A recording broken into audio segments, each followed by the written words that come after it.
inspired by the philosophy of Alan Watts.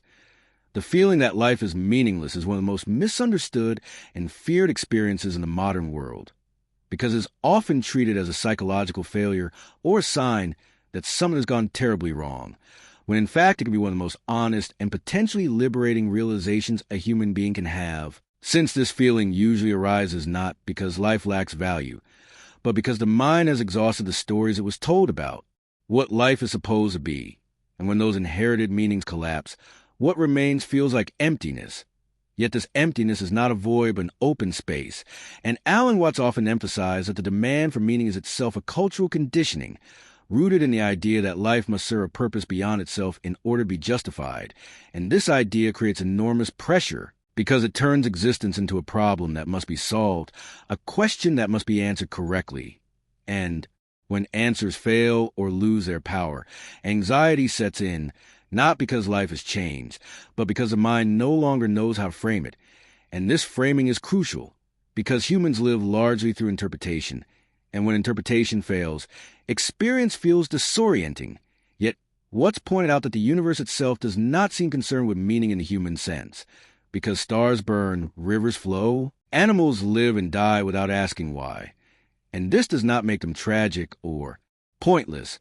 It makes them expressive, and the tragedy arises only when humans apply a narrative framework that demands justification for existence, as if being alive were a task assigned by an external authority rather than a spontaneous event, and this demand for purpose is often reinforced by social systems that measure worth through productivity, achievement, and contribution, subtly teaching people that they must earn their right to exist by being useful, successful, or exceptional, and when one inevitably falls short of these ideals or questions them, life begins to feel hollow, because the external scaffolding that once provided direction no longer holds. And Watts suggested that this collapse is not a mistake, but a necessary step, because borrowed meanings can never fully satisfy, since they are imposed rather than discovered, and when they dissolve, the mind is forced to confront life directly, without filters, and this confrontation can feel terrifying, because without a narrative, the ego loses its reference points, and the sense of being a separate self moving toward a goal begins to weaken, creating a sense of groundlessness. Yet this groundlessness is not emptiness, but openness, because when life is no longer reduced to a project with an endpoint, it can be experienced as a process unfolding moment by moment. And Watts often used a metaphor of music to explain this, saying that the point of music is not to reach the final chord, but to experience the melody. And if one were to listen to music only for its ending, the entire performance would be wasted. And in the same way, when life is treated as a means to an end, whether that end is success, happiness, enlightenment, or legacy, the richness of immediate experience is overlooked.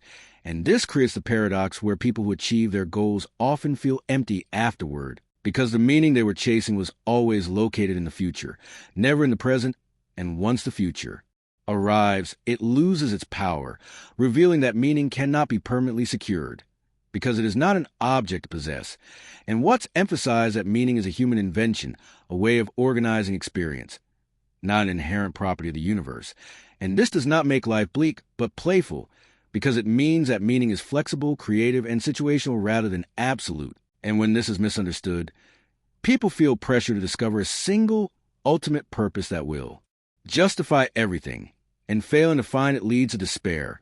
Yet when one sees that life is not asking to be justified, despair softens into curiosity, because the question shifts from what is the meaning of life to what is life doing right now.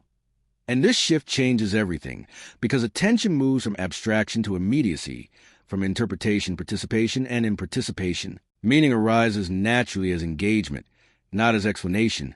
And Watts often pointed out that the sense of meaninglessness frequently appears during periods of transition, when old identities, beliefs, or ambitions no longer fit. And this is why it often accompanies spiritual awakening, midlife crises, or existential questioning, because these moments expose a gap between who one thought one was and what one is actually experiencing. And this gap can feel like loss, yet it is also freedom, because it releases the individual from living out a script that no longer resonates.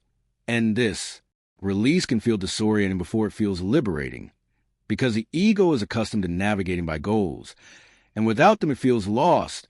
Yet being lost is not inherently negative, because it allows for exploration, spontaneity, and discovery. And Watt suggested that the insistence on always knowing where one is going prevents one from seeing where one actually is. And this insistence creates stress because life is always changing, and fixed meanings cannot keep up, leading to repeated cycles of attachment and disappointment. Whereas allowing meaning to be fluid allows life to be experienced as alive rather than evaluated. And this does not mean abandoning values or responsibilities, but approaching them as expressions rather than obligations, as ways life moves through you rather than tasks impose upon you. And this approach reduces the weight of existence, because one is no longer carrying the burden of making life matter in some ultimate sense.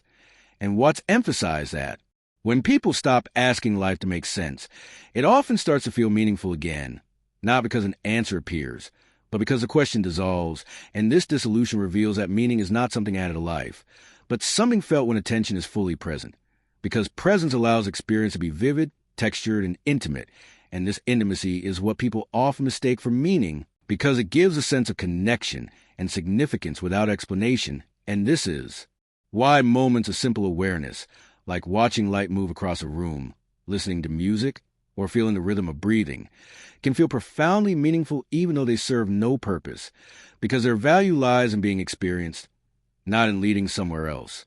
And Watts often argued that the modern obsession with purpose is rooted in a misunderstanding of time, because people treat the future as more real than the present, and this makes present moments feel like waiting rooms rather than destinations. Yet the future never arrives as a place to live, only as another present moment. And recognizing this undermines the urgency to extract meaning from life as a whole, because life is always happening now. And now does not need justification. It needs attention. And this attention transforms emptiness into openness, boredom into curiosity, and meaninglessness into freedom, because when nothing is required of the moment, everything is allowed, and this allowance reveals that life does not need to have meaning in order to be worth living, just as music does not need to explain itself in order to be enjoyedly.